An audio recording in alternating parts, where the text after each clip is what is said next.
still early, and maybe on another day fouled at a couple of chances the first half, they don't have a man sent off, it could have been very different. Definitely, I think you could look at all of the games so far. There's been moments in games where either keepers made a big save. Rory and Harrison have kept some good clean sheets for us, but within that they've had to make saves, and defenders have had to defend well. In the win here as well a few times, defend our box well. So it's not like we're blowing teams away and winning 5-0 every week. So until we get to that stage, then we might look at it a little bit more. But that's definitely the message. There's so much more improvement for us, and we like to control what we can control, and that's our performances and what we can do on the pitch. And we know there's still more to come from us. So tell us about the game you played on Monday. Who were you playing? What was the score? And what players actually played in that game?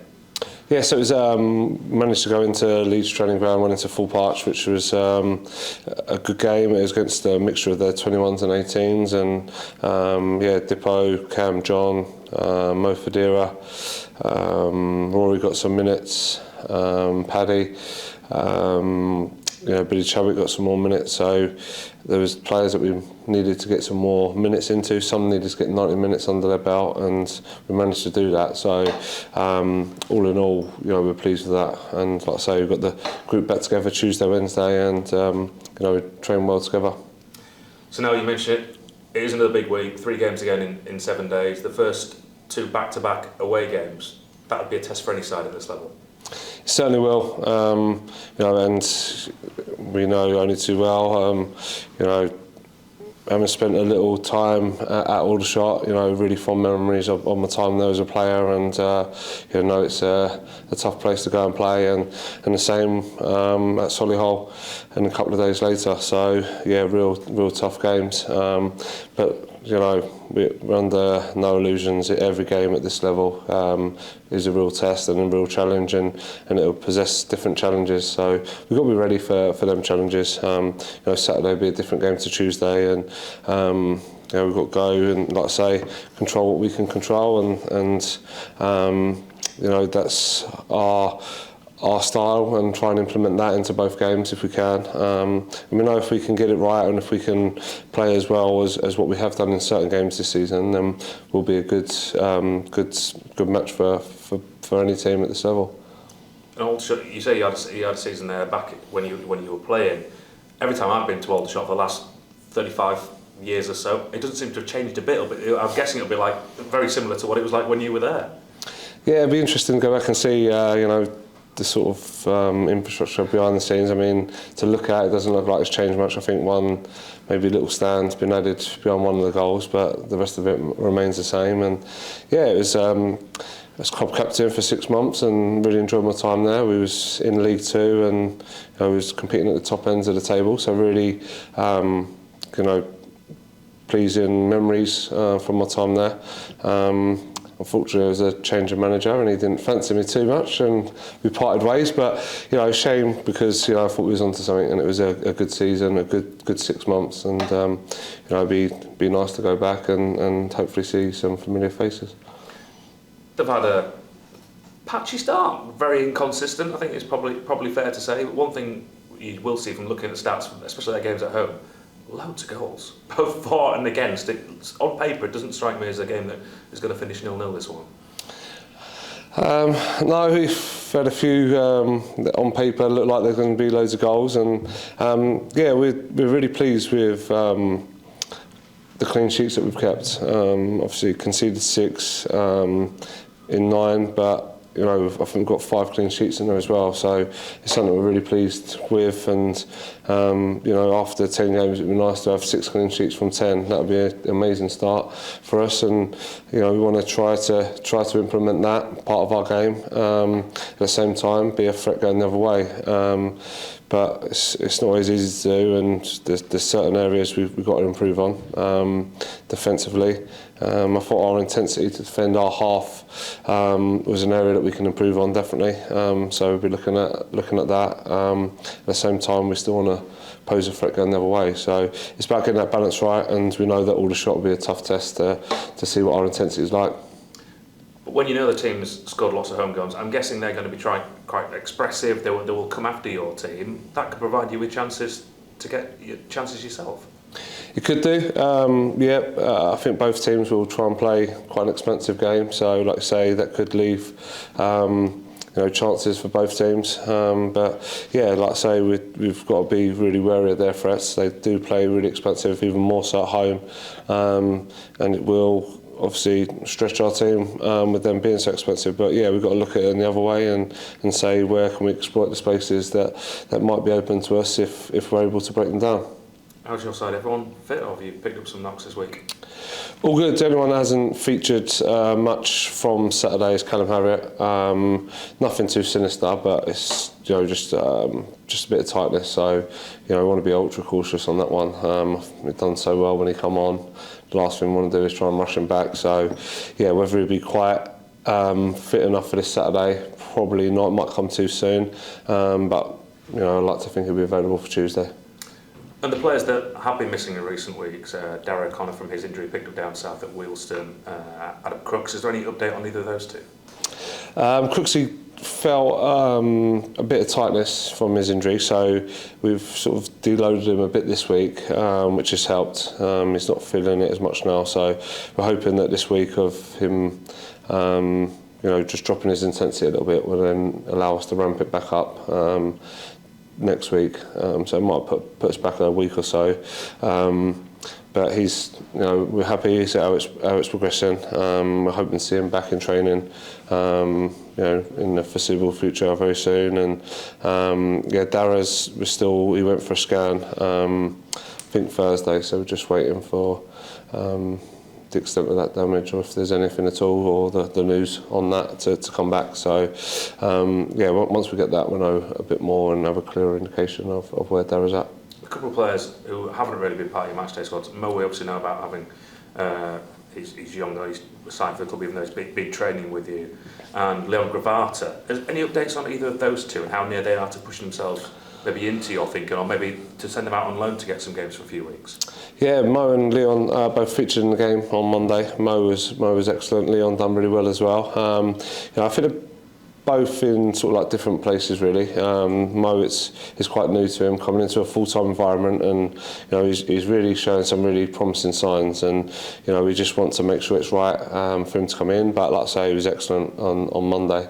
Was a real threat, picked up the ball and really drove at the opposition, so I don't think his opportunity is going to be too far away.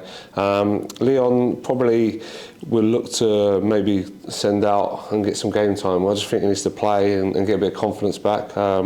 Obviously, coming in when he did last year, didn't have the best of games on his debut, he knows that himself, and it's just gradually trying to pick up his confidence, but he's showing really positive signs in training.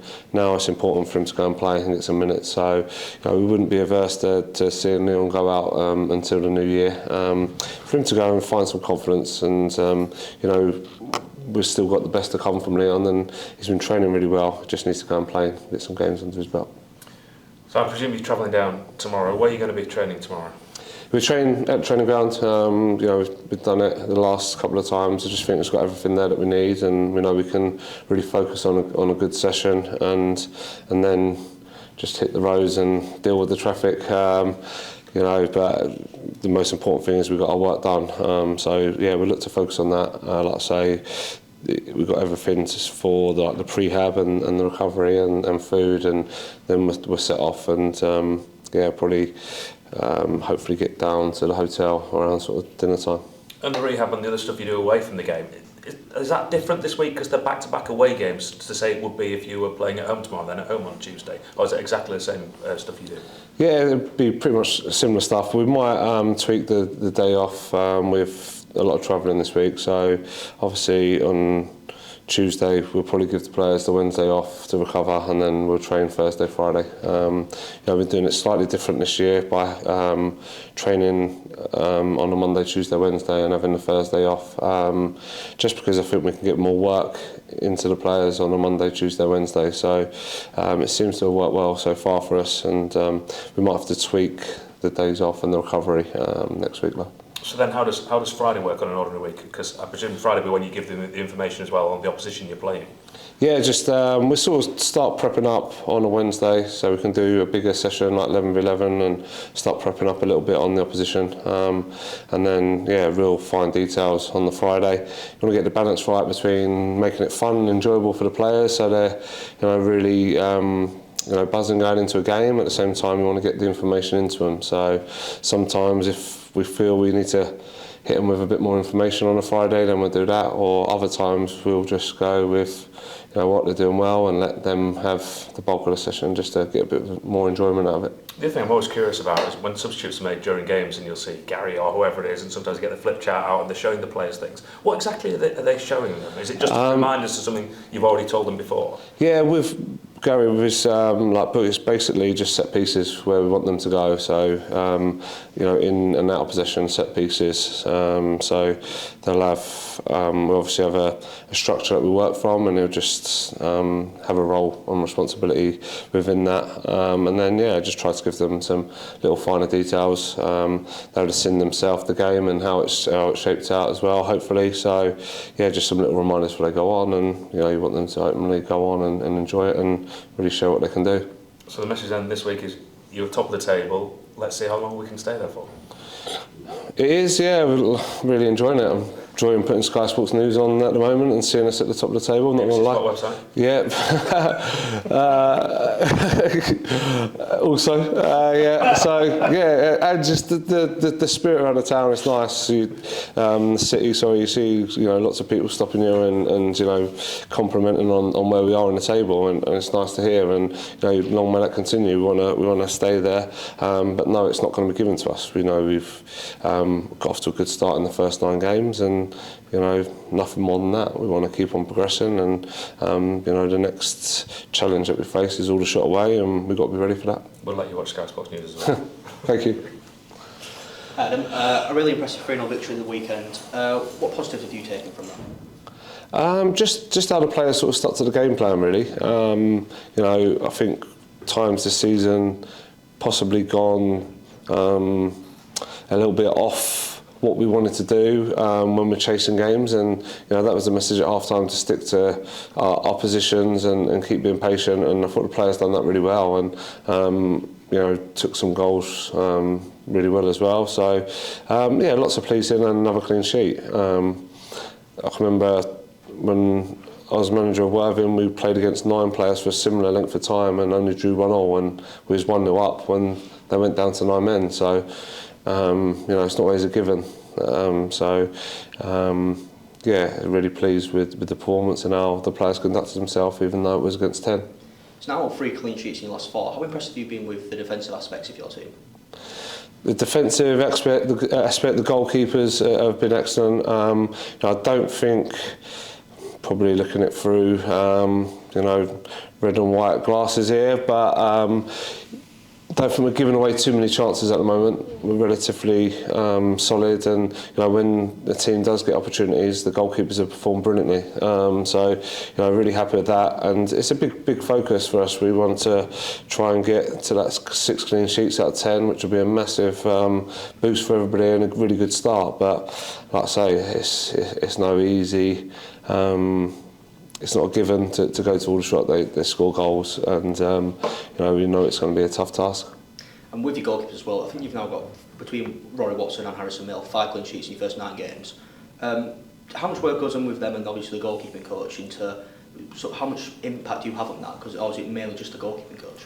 Yeah, I mean, I'd like to take a lot of credit myself, but Joe Stead's got to take all the credit, really. I mean, the sessions he puts on are of a real high level. He works the goalkeepers hard every day, and also I think he tries to tailor his sessions to the opposition. So if we're against a team that has a long throw and puts a lot of aerial balls into the box, then he works on that. If it looks like we're going to have a lot more possession and the team's going to drop off, then he'll focus a bit more with their playing out and stuff like that, distribution. So he's a top class goalkeeper. We're very lucky to have him, and it should be a full reflection on him, just how well the goalkeepers are doing. Looking at your team news, George Scott's I thought I spotted him in a protective boot at the weekend. Is he? What's going on with him? Yeah, just bit of a flare up from his injury. It's more precaution than anything. He's still feeling it, so best just putting him in a boot, take the weight off it for a bit. It wasn't good news back from the scan. It's going to be a bit longer than what we thought. So I think it's more 6 to 8 weeks with George, which is a blow for him. But yeah, it's part and parcel of. It's a bit of a freak training ground incident. I think he was sort of like playing head tennis one day and just gone over on his ankle. So it's a freak one, but it's not good for him. But you know, mentally he'll have to come for it, and I'm sure he will. And like I say, Joe and the new physio Sam that we've got as well will work tirelessly to get him back when he's ready. And Dan Batty, how's he recovered? Yeah, okay, he's moving a lot better now. He's struggling to get upright for Saturday, and he's gradually see him, walking a lot better. Whether he would have missed now a whole week's of training, so whether he's going to get enough distance into his legs this week to be available for Saturday, I'm not quite sure. But if he comes through, fine Friday session. If he's back available for training Friday, then we'll definitely have a look at it. And of the players who have now had their 1 month loan spells away from the club coming back, Thierry Lotefevre and Leviander, how are they both back inside with your side now, or? We'll look at that. It seems to be going well. They'll get minutes. They seem to be enjoying it. So it's something that we maybe look to keep them there and keep them playing. It seems stupid to bring them back if they're not likely to feature for us. And the squad's doing really well. We're really happy with the squad that we've got. A couple of injuries to defenders, but Crooks is going to be back soon. Cam John's getting some good minutes into his legs now, so we have got that cover there in defence. So we'll look to keep them out and keep them playing football. Obviously Xander's picked up a bit of an injury, so just tweaked his medial ligament in his knee, so that's probably going to put him back for about 3 or 4 weeks, so he'll be in working with us, and then we'll reassess it when he's back available. And just want to ask on Tyler Calder as well at Ebbsfleet. With the change of manager there, does that affect the agreement of your loan spell whatsoever, or does it maybe change your view on it? No, the agreement made at the start of the season and is there. It doesn't change if there's a change of manager. So, I think it was important for Tyler again. These lads are at an age where they need to be playing football ultimately, and we didn't feel they would feature that much for us. And if they can go and play at a similar level and get minutes, it just makes perfect sense. Brilliant, thank you very much. Hi Adam. Hiya. You're top of the table, which is fantastic, but for 30 minutes against Fylde, you look really frustrated. Is that a sign there's more to come, a lot more to come from this team? I think there is, yeah. Again, this play complements the opposition. We know that we play against really good opposition week in, week out, and the difference in the league table at the moment can be, people getting good decisions and taking chances at the right time, and I feel we've done that in certain games. Like I say, we're not blowing anyone away, we're not getting carried away. We focus on ourselves and focus on the improvement that is coming. I feel there is a lot more to come from us still. A couple of hours later, Gateshead won the wrong side of 7 goals. Does that show that the league is really unpredictable?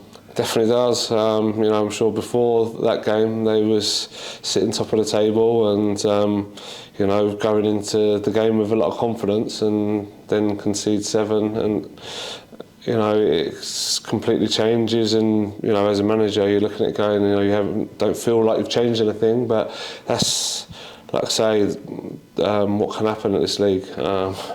It doesn't surprise you because you've seen it time and time again, and it's something that we've got to be wary of now. Everyone's going to be out, and know that the league leaders are coming to their patch now, and they're going to want to raise their game to show what they're all about as well. So there's more to come from us. We'll focus on that. We'll focus on us being better, and there's lots of areas that we can still improve on ourselves. And you're talking about, obviously, you're top of the table, you're there to be shot at, excuse the pun, with Aldershot, obviously, but you're expecting them to come at you, aren't you? Yeah, definitely. They'll come with a lot of confidence and back themselves, and they'll look at our weaknesses and see where they can hurt us, and no different to what we try to do to them. And all I know is that if we play as well as what we know we can and what we showed in times this season, we'll be a real handful to play against, and will be a tough challenge. I have no doubts about that. But if we're off it, like we have been on a couple of occasions already as well, then you know that we can be vulnerable, and so there's still loads for us. Like I say, it's 9 games in.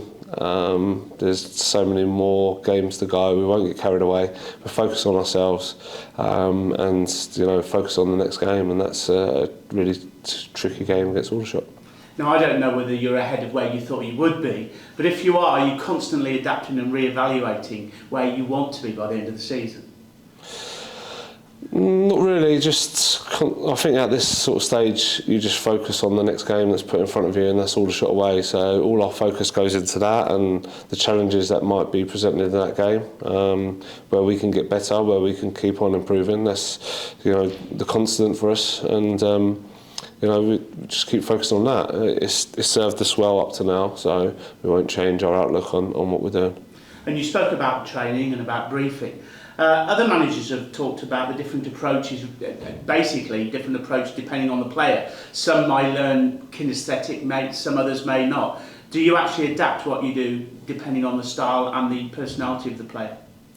Yeah, it's all stuff that you try to do. I mean, we show them on the video, we then try to show them actually out on the grass, what we mean and what we're trying to work on, and we try to link in our video messages to our training sessions and keep it all the same. So stuff that we be talking about we can improve on, we'll be putting into passing patterns and stuff like that in our training, so it's all relevant to how we want to play.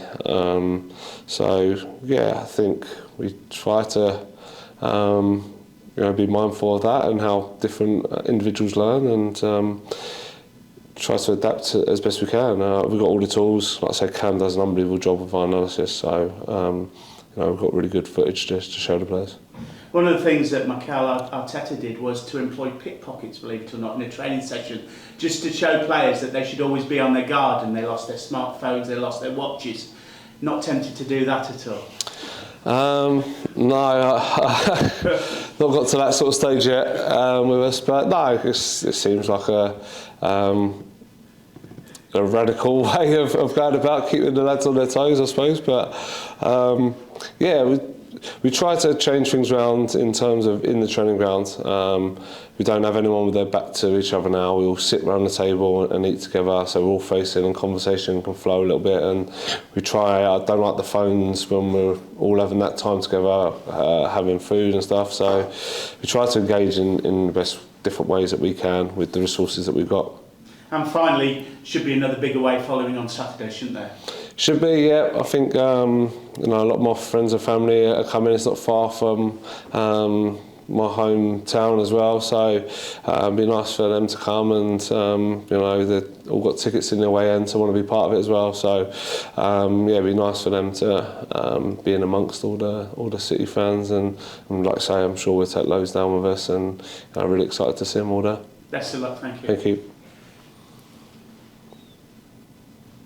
Hiya. Top of the league after last Saturday, that must be a great feeling. It is, yeah, and I like the way that all these interviews at the moment are starting with top of the league, and it's nice. I want it to continue. I'm not going to lie.